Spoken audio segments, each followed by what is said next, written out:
எபிரேயர் 8ஆம் அதிகாரம்.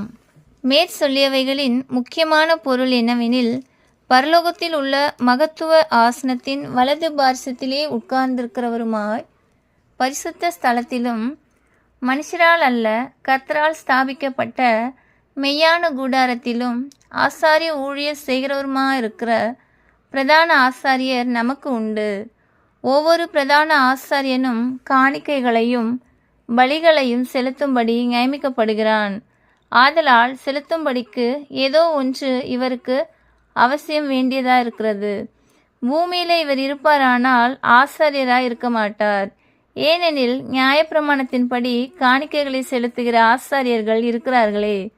இவர்கள் செய்யும் ஆராதனை பரலோகத்தில் உள்ளவைகளின் சாயலுக்கும் நிழலுக்கும் ஒத்திருக்கிறது.